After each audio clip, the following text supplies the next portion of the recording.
আসসালামু আলাইকুম and hello everyone, welcome back to my Baishakhi blog. পহেলা বৈশাখের দিন সুন্দর করে শাড়ি পরে সেজে গুজে কলেজে চলে এসেছি, কারণ কলেজে ছোট একটা প্রোগ্রাম ছিল। সকালে মিষ্টি আলোতে পুকুর পাড়টা অনেক সুন্দর লাগছিল। এটা আমাদের ক্যাম্পাসের কুকুর। আমি এসে তাকে জ্বালাতন করছিলাম, যদিও সে আমাকে পাত্তা দেয়নি। এর মধ্যে আমার ফ্রেন্ডরা চলে এসেছে। এবার আমরা একজন আরেকজনকে আলতা পরিয়ে দিলাম।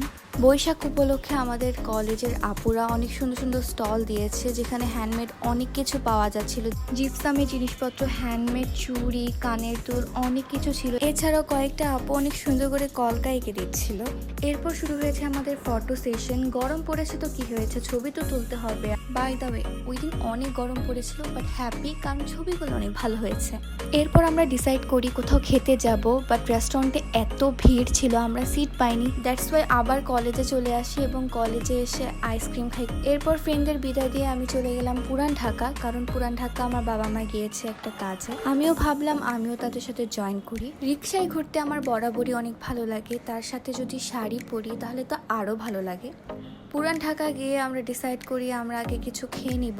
সো আমি নেই তেহেরি এবং আব্বু আম্মু নেয় কালো ভুনা, সাথে ভাত আর সাথে একটা সবজি ছিল। খাবারের টেস্ট আমার কাছে আহামরি লাগেনি, মোটামুটি লেগেছে। এরপর আমরা ডিসাইড করি বুড়িগঙ্গা নদীতে একটু নৌকা নিয়ে ঘুরবো। যেই ভাবা সেই কাজ, আমরা একটি ছোট নৌকা ভাড়া করে ঘুরলাম। নৌকায় চড়া বরাবরই আমার খুব প্রিয়, তবে সচরাচর ওঠার সুযোগ হয়ে ওঠে না। তবে বুড়িগঙ্গা নদীর পানি একদমই ভালো ছিল না, খুবই নোংরা ছিল। পুরান ঢাকার আরেকটি স্পেশালিটি হলো এখানে আসলেই এসব কবুতরের ঝাঁকের দেখা পাওয়া যায়।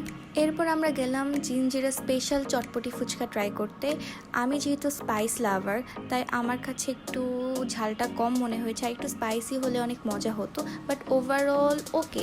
সো আজকের ব্লগ এই পর্যন্ত। I really hope you enjoy the video. If you did, please don't forget to like, comment and share. Thanks for watching. Bye.